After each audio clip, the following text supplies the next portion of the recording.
when they stand up and pass a $60 billion funding bill for Ukraine, when 70% of the population doesn't want it, when they're ignoring the actual problems in our country, like the economy and the border, and they're hauling in Congress over the weekend to pass something that people don't want, while ignoring the things that people do want, and if they do the same kind of thing again and again for like 50 years, and they call it a democracy, that will drive you insane. Yeah. Because it's just too dishonest. Why not just say, we don't give a shit what you want.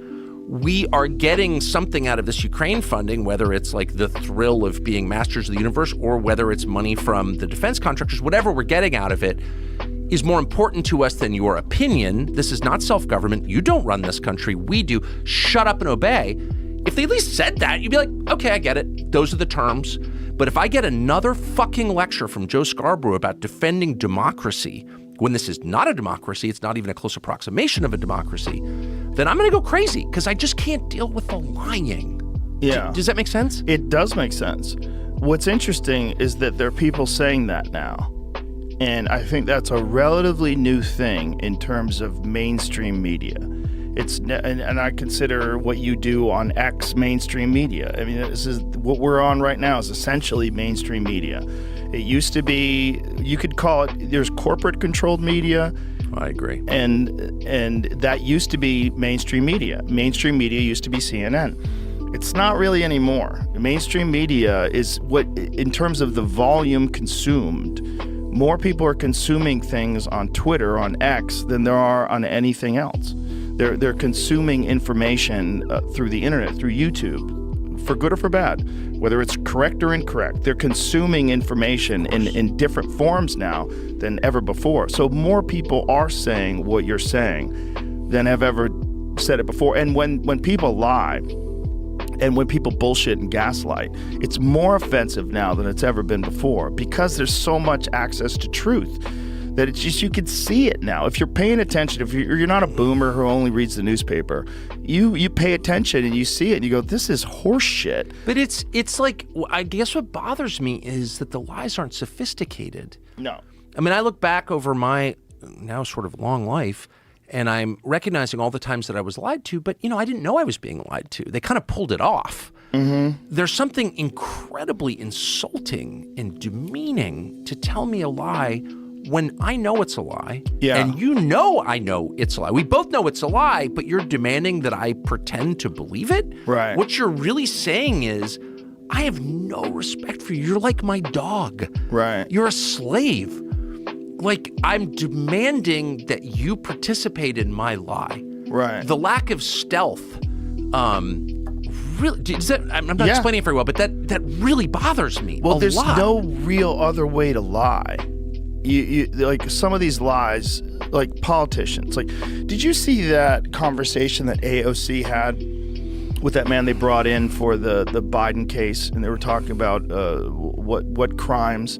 And she was like grilling this guy. What crimes did you see Joe Biden? Did he steal anything? Did he steal bread? Like, I forget what she said, and he was trying to explain what they were, RICO crimes, and she was saying RICO is not a crime. I saw it's this. a category of crime. Like, okay, all right. But it's like, tell that to the Genovese family. Not only that, it's so dumb to say that publicly, like, and say it with confidence, and to tell a person. That's the thing.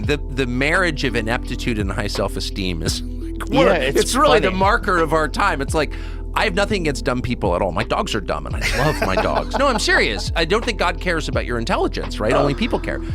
And so it's not a moral category, and stupidity is not someone with Down syndrome, I really believe are better people than I am. Yeah. More likely to go to heaven. So I'm not attacking her for being dumb, but the idea that a dumb person has the White House press secretary is in the same category, who has no idea she's dumb. Mm-hmm. She really thinks like she won the prize, like she's the most impressive, like I'm White House press secretary because I'm the best talker in America. It's so crazy. And yet the smartest people I know are very often like sort of, they have humility. Well, also she's following Kayleigh McEnany.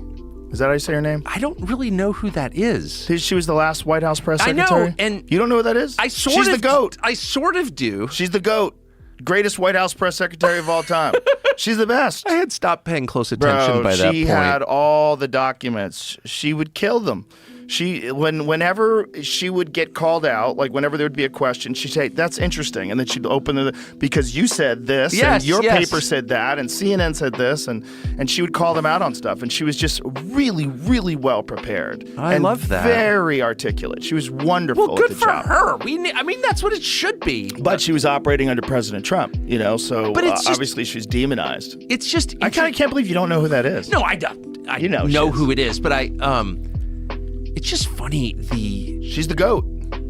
Well, I had stopped watching all briefings by then. I used to go to the briefings as a kid. I literally would go there, be in the briefing room, the former Kennedy swimming pool, and the first thing you know, I was never a White House reporter, but I was a reporter, so I would go to them occasionally. And the first thing you notice is how impressed all the correspondents are to work there. I work at the White House.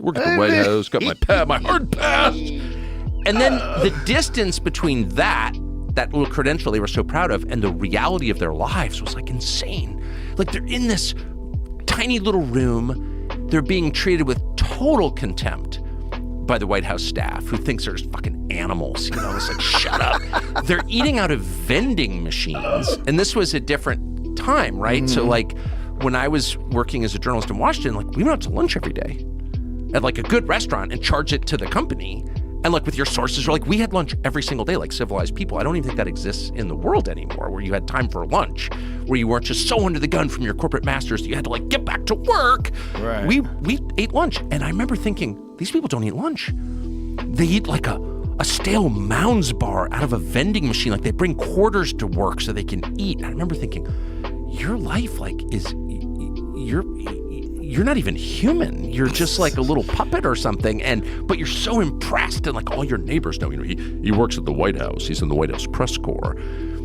And the job like wasn't even really a job. You would just like sit there and ask your question in your little assigned seat, like you're in a high school gym. It was just awful. And I just had no respect for people who did that for a living at all. Did you ever read Fear and Loathing on the Campaign Trail? Come on. Yeah. It's amazing. It's amazing. But that guy gave sort of that's, I think, probably the best window into an outsider in the political process, at least in terms of the campaign trail. Yeah. It's the best window to the press, the best window to the relationships that they had with the politicians, at least in the 1970s.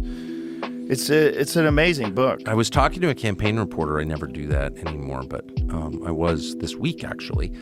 And he was telling me it's like totally different. Like when I did it, you were all on it was bad, actually. It was because it just cultivated groupthink, which was then leveraged by the candidate for better coverage. Like the whole thing was kind of an op, actually. But it was at least fun.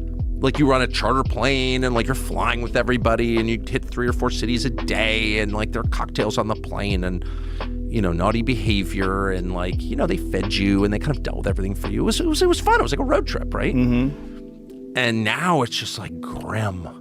They're all driving alone in their little rental cars to some obscure town in Iowa to sit there with no access whatsoever to the candidate, write up their little reports, and then they get back to their hotel and they're like writing up more for the website. And like, it's such a bad job, actually, covering politics that only the people who couldn't make it in any other business are doing it. It's it's like a reverse meritocracy. It's only the most kind of pathetic power worshipers would ever do a job like that. Well, like